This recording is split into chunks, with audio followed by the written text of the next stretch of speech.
The early signing period is over. The transfer portal is open, and USC is going back to Sin City. But who's going to be left on the team when they play Texas A&M?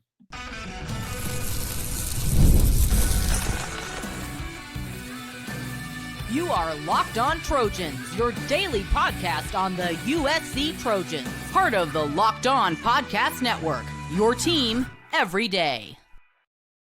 Hey, fight on, everyone. I'm your host, Mark Holkin, and thank you for making Locked On USC part of the Locked On Network your first listen every day. Whether you're watching the show on YouTube, wherever you're going to download this podcast, it's always free, and I always appreciate your support. You can start the season with big returns on FanDuel. New customers, you can place a $5 bet, and you're going to get started with $150 in bonus bets if your first $5 bet wins. Visit FanDuel.com to get started. So the Trojans started their season in Las Vegas. That's where, they beat up LSU 27-20. They had that big Big Ten versus SEC fist fight. USC came out on top 27-20. Back then, Miller Moss, Kyron Hudson, they became household names, right? Miller had that incredible game.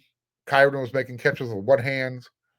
USC, all of a sudden, went from a team that everyone was telling Lincoln Riley, you know what, your team's going to need some time before they make that transition, to all of a sudden now, they're a playoff contender. That was after game one. They were looking really good after game two. A lot has changed since then. USC went from 2-0 to 6-6. Miller Moss and Kyron Hudson are both in the transfer portal as grad students.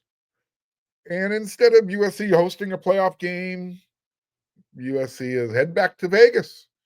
And they get to play another SEC team in their bowl game. How's that sound? Full circle. So starting today, by the way, if I mentioned it at the top, it's the first day of the transfer portal season. It's open now between now and December 28th, which is, by the way, one day after USC and Texas A&M play in that Vegas bowl game. Eligible candidates, which is pretty much everybody, they can put their name in the hopper and they can use the transfer portal. They can test the free agent market. We know Miller Moss is already in there. I talked about Kyron Hudson. Miller Moss already has some negotiations set up. I believe they start this week. He'll be visiting Louisville. He's also got a meeting set up with Missouri in the near future. A couple of points of interest with Miller Moss and as far as that's concerned. Don't forget, if he's checking out Louisville, there's a good reason. Louisville's last two starting quarterbacks, they came from the transfer portal. You had Jack Plummer in 2023, and then last year, Tyler Show. So it makes sense if Louisville's quarterback, Jeff Braun, decides to do the same thing in 2025. It's worked out pretty well for him. And don't forget this, Miller Moss, he made a pretty good first impression on Coach Braun and Louisville. Last year in the Holiday Bowl, Miller, he pretty much scared Will Howard away because of that 6-touchdown performance he had. But I asked the question at the beginning of the show, top of the segment. Who's going to be on the roster? You got Miller Moss, he's in the portal. Kyron Hudson, he's in the transfer portal. If you're an everyday listener of the show, you found out last week, Dennis Lynch, he's in the portal. Amos Talalele, the offensive lineman, kind of surprised everybody. He's in there. Over the weekend, let's add a couple more. Sam Green, defensive end. Cade Eldridge, tight end. Yeah. Over the weekend, those two are the latest to join the portal parade. Now, if you're wondering why Cade is testing the open market, it's probably due to playing time.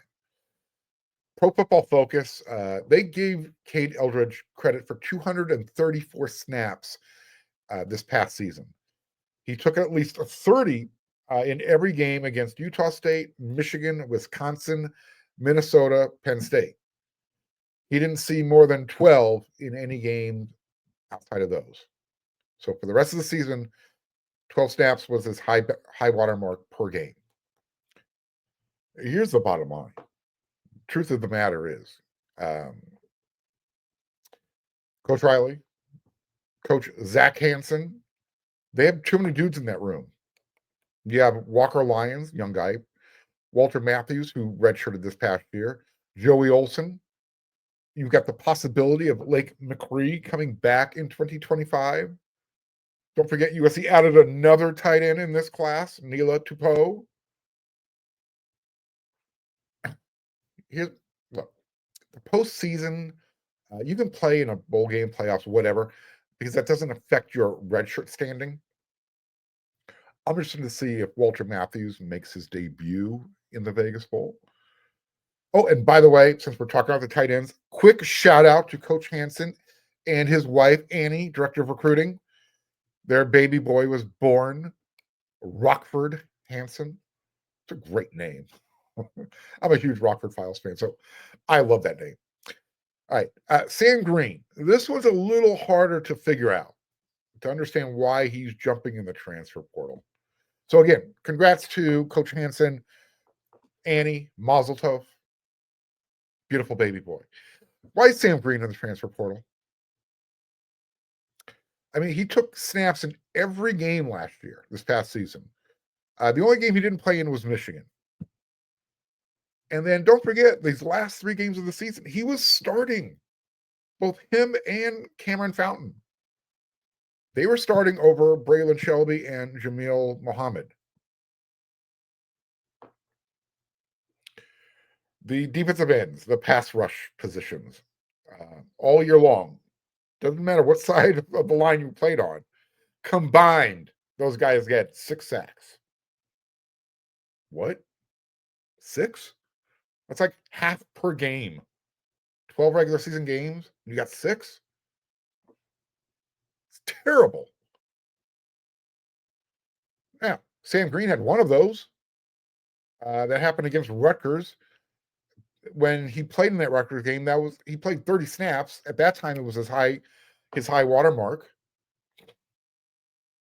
And you thought that, he's starting at the end of the season. He's making an impact. He's getting to the quarterback. He's creating pressure. You thought for sure he's going to have a bigger role next year. But this is how the transfer portal works. It's like a siren. It calls your name. Come make money. I got a place for you. This is also how it wrecks continuity. I mean, you really thought, all right, Sam Green coming back next year, 3rd-year player, going to have a bunch of experience, be one of the team leaders. No, maybe not. There's still 3 weeks before USC and Texas A&M play in Las Vegas, in the Vegas Bowl. So are those going to be the only guys who are in the transfer portal? I don't think so. I would anticipate more guys making their announcement. Right now, everybody is on pins and needles. They're waiting for one, if not all 4 of the super sophomores, that wide receivers, to let everybody know what their intentions are. I'm not trying to add any fuel to the rumor file, to the rumor fire. But it would suck if one or any of Jacoby Lane or Deuce Robinson or Zachariah Branch. I don't think Mekhi Lemon is going to do it, but it would suck if any one of those 3 decided to. People are concerned because Jacoby Lane was underused last year, without a doubt. Now, was some of that part of his accountability? Sure. Does he need to mature? Absolutely. Is he probably the most talented of the wide receivers? Probably. And I know Deuce needs to look, I'll say it. I think Deuce needs to pick one sport, football or baseball. Pick one and go be the best you can be at either one. I think your future is at football. Become that guy. Show off your athleticism, like that slam dunk you did on social media. And Zachariah Branch, I don't know if he's considering it, but if he is, he should probably consider, the play calling looked his way a lot this past season. I believe he was targeted more than any other wide receiver. I don't know what's going on, but I sure would love it if all of those guys are coming back next year. I mean, suffice it to say, right now, I think that's where most eyes are focused until the bowl game, and even after the bowl game, hoping that all four of those guys decide they wanted to be Trojans, they want to finish their career as a Trojan. That'd be great. All right. As I mentioned, USC, they're playing Texas A&M. We'll talk about them more, but real quick, just to kind of let you know what USC is going up against here. Texas A&M finished the season 8-4. They have a first-year head coach, Mike Elko. USC and Texas A&M, they've met 3 times in the past. This is going to be the first time in 47 years. Now, USC is 3-0 all time. I wasn't around the first time they played. That was back in the Coliseum in 1964. USC, they had their way, 31-7. But I did watch the other games. The 1975 Liberty Bowl, USC beat them 20-0. And then a couple of years later, they played them in the Blue Bonnet Bowl down in Houston, Texas. USC won that game real easily, 47-28. So, like I said, USC, oh man. Lincoln Riley will be taking his 6-6 team up against Texas A&M. They're 8-4. USC started the season against the SEC. They're going to finish the season against SEC. Hopefully, they can finish the year with a win and go 7-6 because 6-7 sucks more than 8-5. Cannot do that. Cannot happen. Cannot go backwards. I say 8-5 because last year really sucked.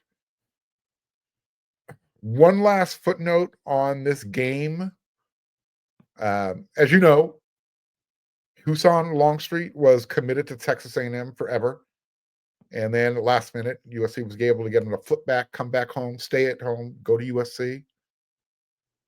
His brother, older brother, Kevin Longstreet, he's a redshirt cornerback for the Aggies. So we'll see what happens there. But we'll see which sideline. Well, I know what sideline Husan will be looking for or will be standing on if he's there. We'll see where Kevin is. Family divided for the time being. Again, we'll be talking more about this game as we throughout the week and as we get closer to the game itself. But transfer portal, it's going to be a huge topic going forward, especially starting today. It's open. Who else from USC is jumping in? It feels like the Purge. Everybody's leaving. Hopefully not too many more.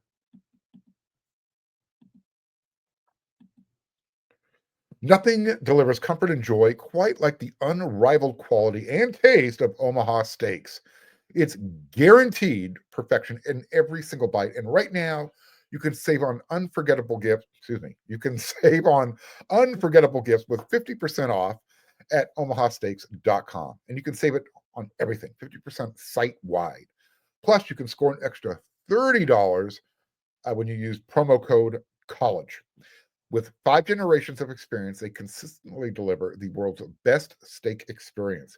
And the gifting experts at Omaha Steaks have made it easy to deliver the perfect gift with thoughtfully curated gift packages featuring gourmet favorites.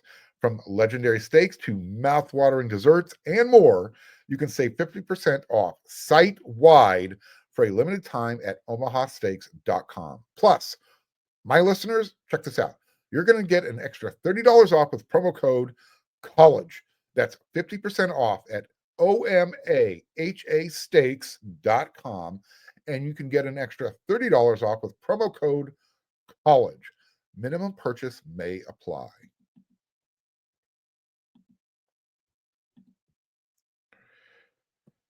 The Vegas Bowl, the bowl game itself, is going to help shape next year's 2025 defensive roster, right?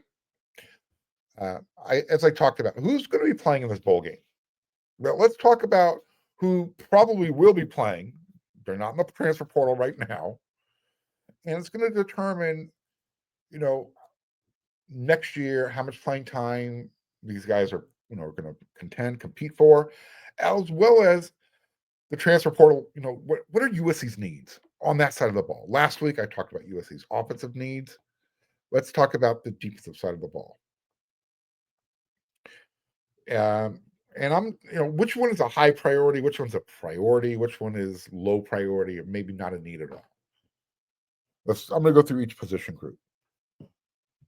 Here's what Coach Henney has to work with on the interior defensive line. Now, again, unless someone jumps into the transfer portal between now and we'll call it Judgment Day, you've got Devin Tompkins, you've got Elijah Hughes, Jade Abasiri, Carlon Jones, Ratumana Bulabalavu, and I believe Kobe Pepe also has another year of eligibility if he wants to use it. I doubt Carlon Jones will be ready for the game. Last time I saw him, he was still in a walking boot after the Notre Dame game. Maybe Bulabalavu sees some game time.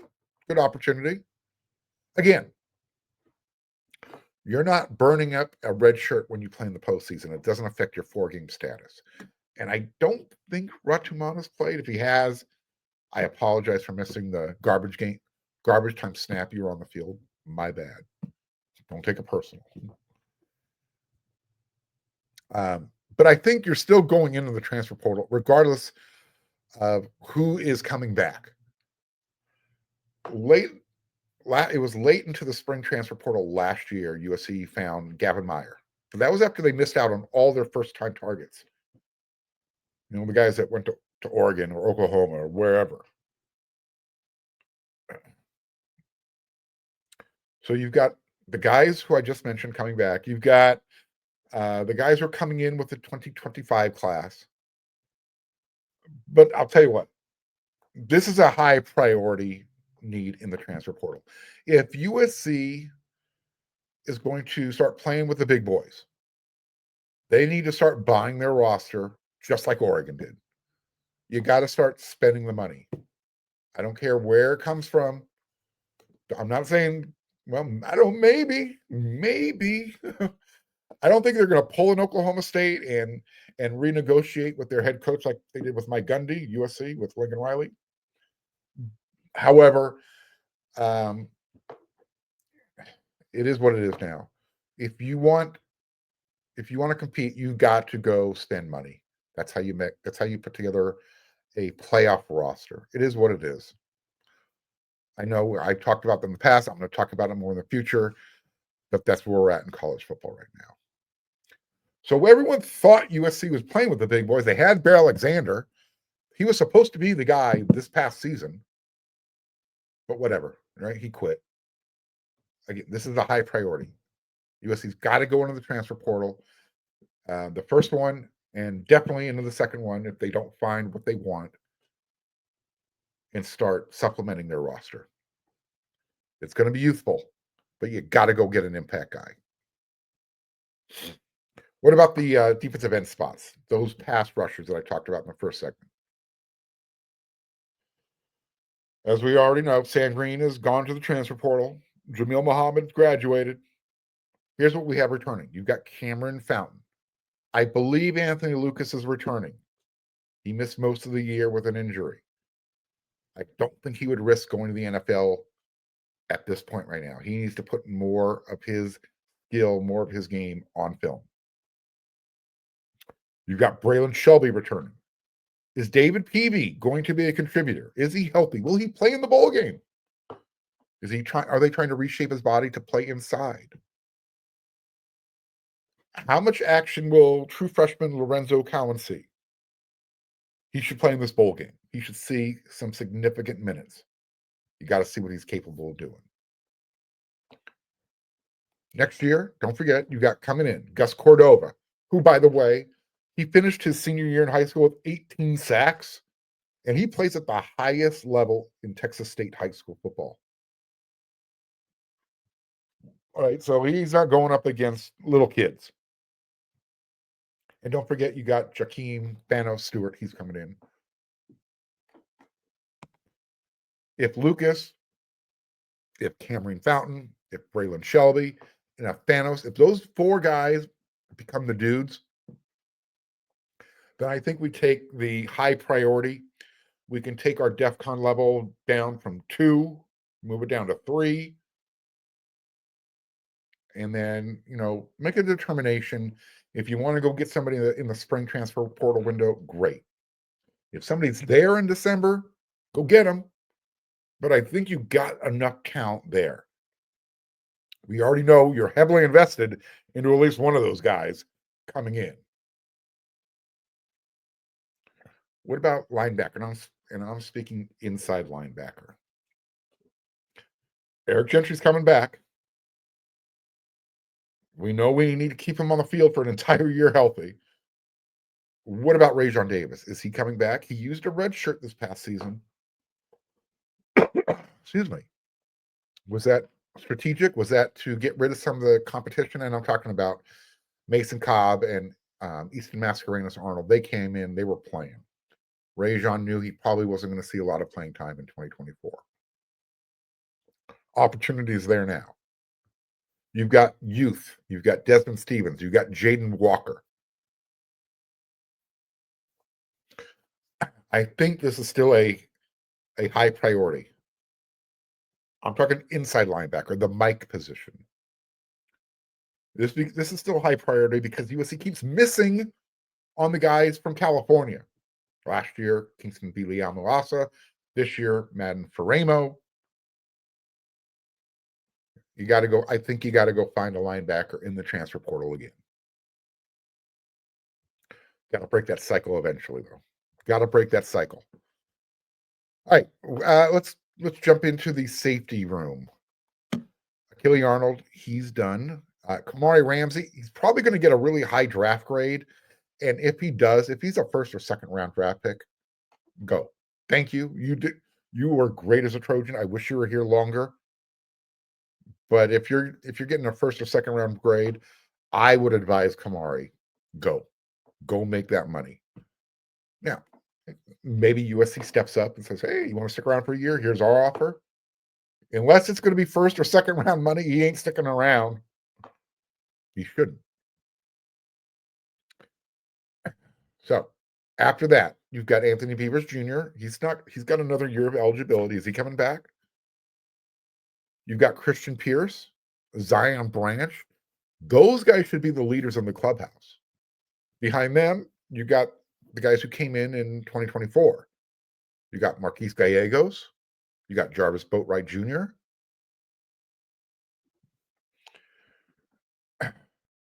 And then don't forget, you've got Stephen Miller. You got D. Reddick. You've got James Johnson.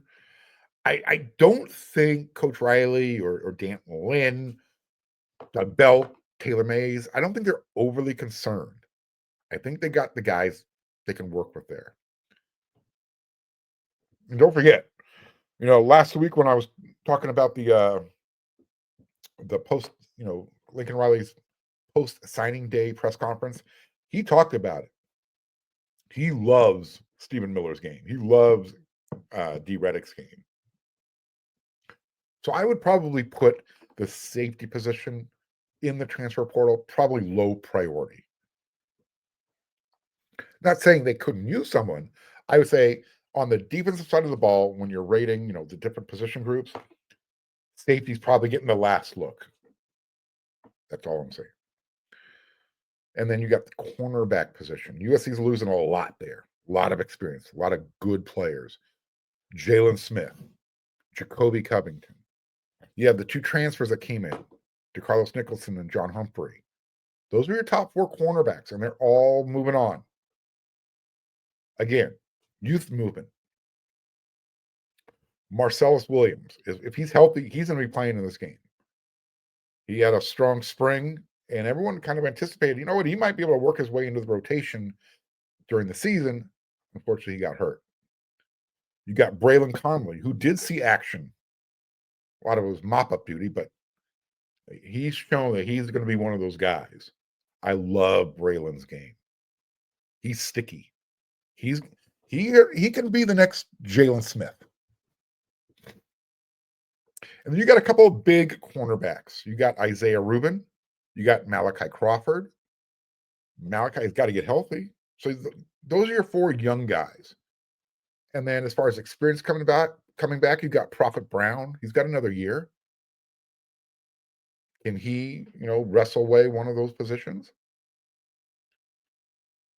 I think the cornerback in the transfer portal is probably, I wouldn't say high priority, but it's a priority for depth purposes. You just need some experience, right? It's going to be a pretty young group next year. And that's an understatement, right? All right. Do you agree? Do you disagree? Let me know. If you're watching on YouTube and you haven't subscribed yet, why not? You enjoy the show. You keep coming back. Just click that red subscribe button. You're going to help the show grow. You'll feel better about yourself, and I'll feel better. Smash that thumbs up. That also helps the show. And I don't want you to miss an episode, so you can stay updated with everything that's going on with USC. Click that bell notification. All right, one more segment to go.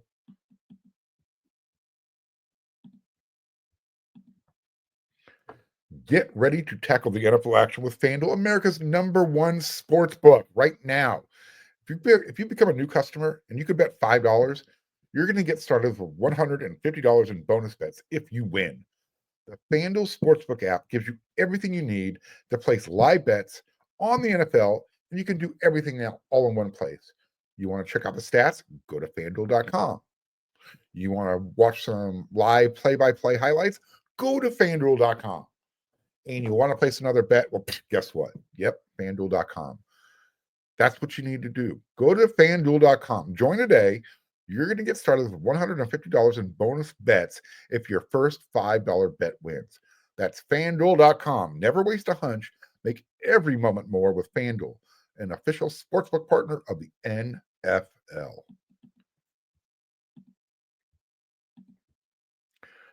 You know how every Friday I do my Friday rant? Did you happen to see Su'A Craven's rant? Wasn't really a rant. Well, yes, it was. He was keeping it real. Oh, man. He went off on USC fans. And you know what? I liked it. Loved it, in fact. He's getting tired of USC fans who question his love, his devotion to USC. Yeah.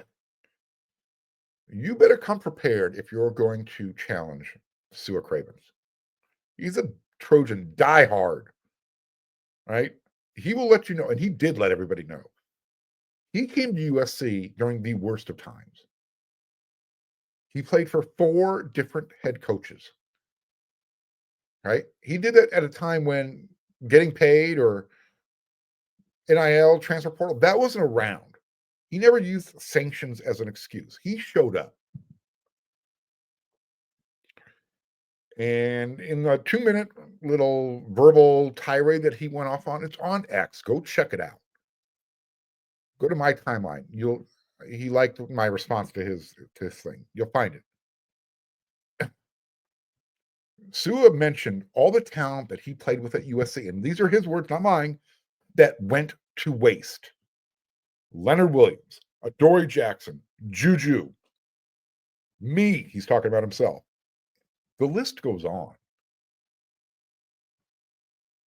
And when he said going to waste, he's saying USC had all this talent and never competed for anything. Nothing of significance. Essentially, Su'A, he's had enough of the USC fans, their hypocrisy. He's tired of it. So am I. He was talking about how USC fans can be super rah-rah at the beginning of the year, and then all of a sudden those same guys turn into excuse makers at the end of the year when things aren't going the way everybody anticipated. In fact, he said this: there is no excuse for the current state that USC is in. Right? He continued. He doesn't want to hear any, gumbo, any BS. For instance, he talked about how Arizona State, a team with less resources that had a lot going against them, they were coming off sanctions. Well, they won the Big 12. And he doesn't care that it's a softer conference. Doesn't matter to Su'A. Because you know what his response to that was? For the USC fans, ASU, they're playing the Big 12. They didn't play as strong a schedule as USC. It's easier to play. They don't play defense. Yada yada. You know what his response was? Quote, USC lost to Maryland and Minnesota. And he was screaming. He was yelling. I mean, his voice went from, if you've got your volume turned up to 4, I mean, it went all the way up to 11, past 10. He was hot. He was livid. I mean, his point was simple. He said, look, USC has enough talent to win, even if that talent's not elite at every position. He doesn't want to hear any more excuse making. SC is either going to be at a championship standard or they're just going to be mid. They got to make a decision. Pick what you're going to do. You're either going to get out there and be USC, meet that standard, or just accept this is who you are now. The last thing you want to do, though, don't ever question his desire or mine, for USC to be great, just because we're not saying what you want to hear. So tell me, where was Su'A Craven's wrong? Where am I wrong? We're not saying essentially the same things. He has a lot more credibility because he's got some skin in the game. He wore the uniform. He knows what dedication to team means as far as being a USC Trojan. But Su'A and I don't always see, things eye to eye. His views on things are different from mine sometimes. But he's absolutely right. If USC is going to be a championship contender, start acting like it. Stop accepting mediocrity. If it means buying the best roster like Oregon just did, then figure out how to use your resources the best. But just because Su'A calls out the coaching staff, the program, everything, that doesn't mean that he hates USC. He was a little bit more direct. I try and be a little bit more politically correct about it, just because I don't have that cachet that Su'A does. But I call it like it is as well. I was the first to say I think it's time for Lincoln Riley to get offensive coordinator. I've questioned the offensive identity going back to last year. Just because we say things that might rub you the wrong way doesn't mean we hate USC. Doesn't mean we hate Lincoln Riley. Just means we want the best for USC. And we're tired of the excuses and everybody settling for mediocrity. All right. I'll be back with another episode of Locked on USC tomorrow. Su'A, if you caught this episode, we see eye to eye, you and me right now on this. Keep doing it. Keep doing it. I think the louder the voices, the more USC moves. All right. I'll be back with another episode tomorrow. Until then, everyone, you know what to do.